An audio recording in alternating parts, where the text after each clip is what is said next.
Nós seguiremos aqui com linha de frente agora para falar que o ministro do Supremo Tribunal Federal, Alexandre de Moraes, mandou prender o ex-assessor especial da presidência, Marcelo Câmara, que atuou no governo de Jair Bolsonaro. Ele foi preso no âmbito da investigação sobre a suposta tentativa de golpe. Inclusive, Moraes também determinou a abertura de inquérito de obstrução de justiça referente a esse caso. Rose, qual a sua avaliação sobre esse pedido, então, e essa determinação da prisão de uma pessoa muito próxima, ao ex-presidente Jair Bolsonaro?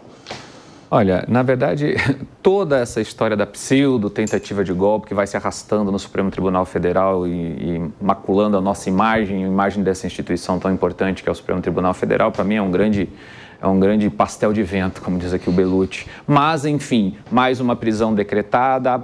A defesa do Marcelo já pediu a queda da delação do Cid. O Cid fez uma delação e quem assistiu à delação do Cid, ela foi bem complicada, no sentido de que não sei, não vi, não tinha certeza. Eu servia de anteparo do presidente, não levei para o presidente não sabia. Essa foi a delação do Cid, que é a principal pilar desse pastel de vento, que é essa ação do Supremo Tribunal Federal, uma pseudo-tentativa de golpe. Então, no fim do dia, isso aí está virando uma novela que parece não ter fim, mas, na verdade, nós já sabemos como é um julgamento político e não um julgamento jurídico, como deveria ser, com os ritos ali do Estado Democrático de Direito seguindo a risca. Isso não acontece nesse julgamento, ele é um julgamento político, nós já sabemos o fim dessa novela. Enfim, sigamos.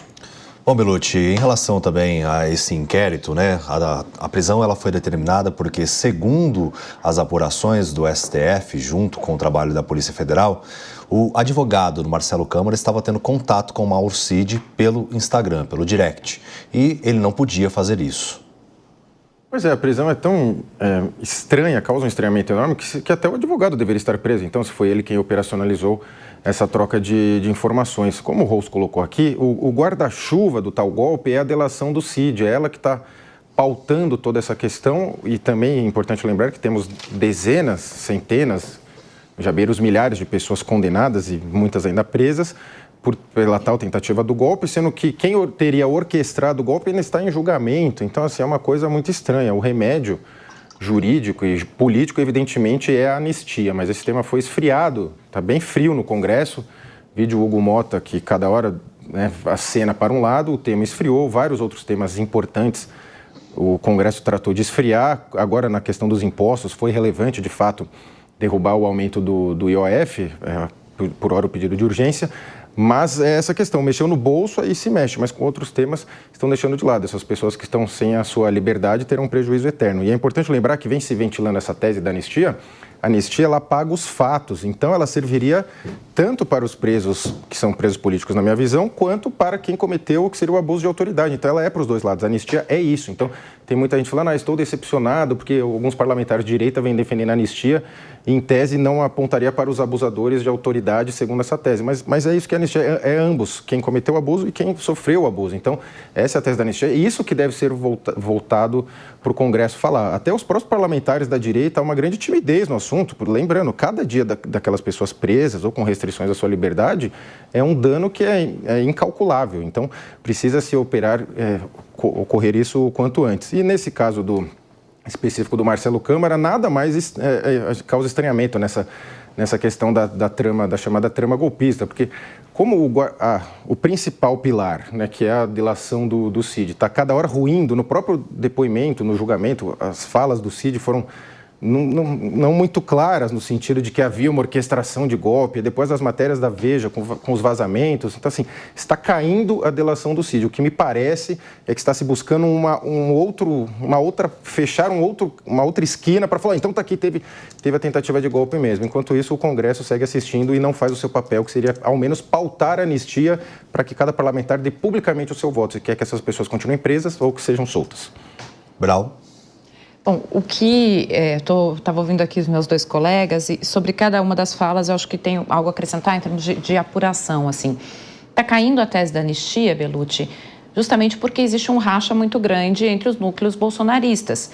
E é um julgamento político porque é assim que vem se executando os julgamentos No mínimo, desde sempre. Mas, assim, acho que o que a gente tem de mais estridente, e até para ficar um para cada lado, foi assim a Lava Jato, como está sendo assim esse julgamento.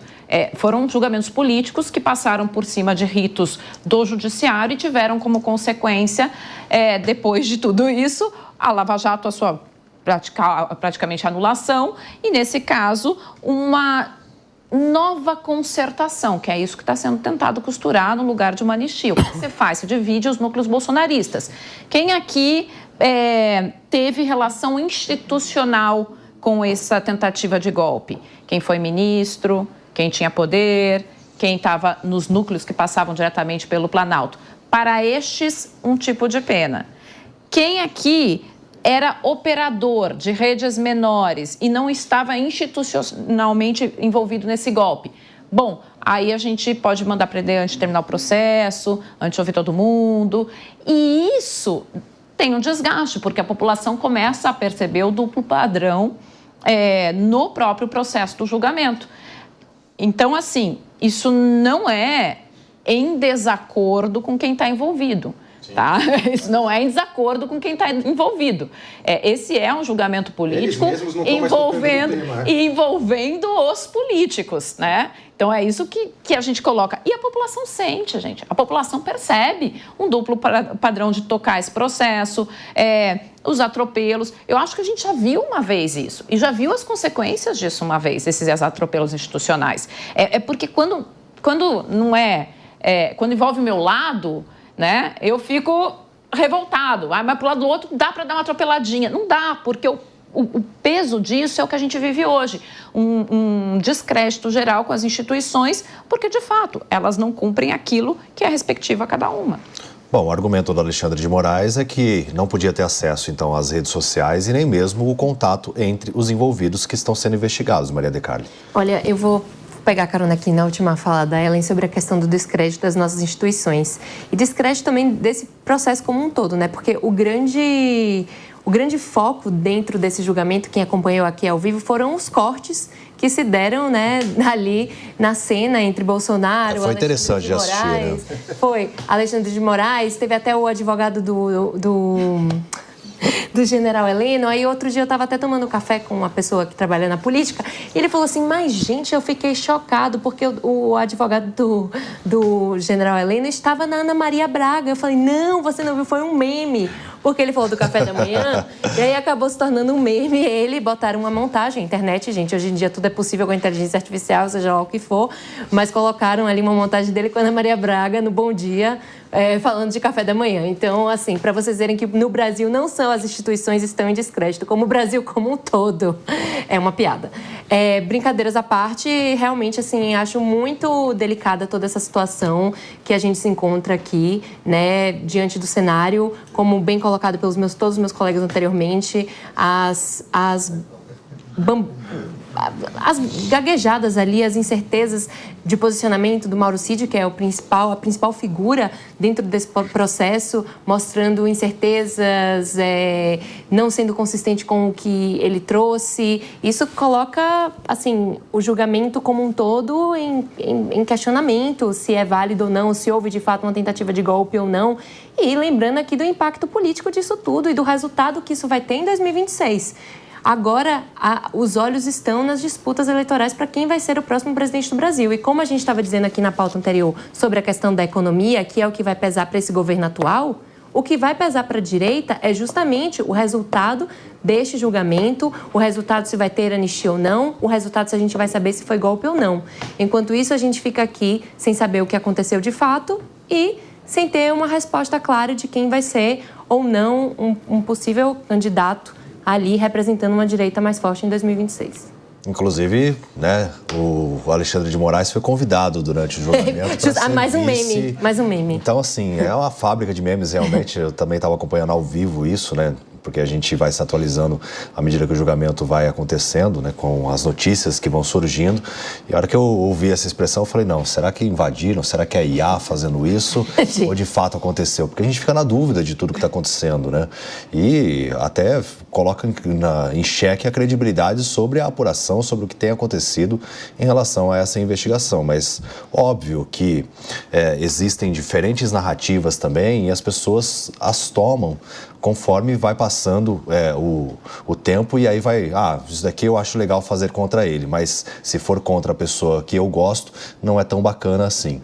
Então, tudo isso vai ganhando cada vez mais um contorno, né, Rose? Exatamente. Infelizmente, no Circo Brasil aí, a gente está vivendo de meme, de recortes de internet, e não é só nesse julgamento do Supremo Tribunal Federal, não. A gente viu naquela CPI das Bets a mesma coisa, senadores da República pedindo para tirar selfie com subcelebridades, sei lá, o negócio está muito, muito complicado, e o nome Circo Brasil acho que vem bem a calhar, porque é realmente uma mega fábrica de meme, e por trás de tudo isso a gente vê o Supremo dizendo que agora precisa de segurança vitalício para ex-ministros, vitalício, você vai pagar essa conta. Você vê o Congresso Nacional já aprovando aumento de parlamentares, a gente está brigando para reduzir. Nós queríamos que reduzisse 513 parlamentares, deputados federais, não tem necessidade no parlamento brasileiro, não produz o que o Brasil precisa que produza, mas eles aprovaram um aumento de parlamentares, isso por trás dessa mega cortina de fumaça, que está sendo uma série de atos no Brasil, em especial esse julgamento do teve ou não teve, tentativa de golpe no papel que ninguém sabe se assinou, se eram circulando na internet, enfim, infelizmente, o Circo Brasil está operando, os memes comem a internet e vão distraindo o povo que vai trabalhando para poder pagar essa conta toda.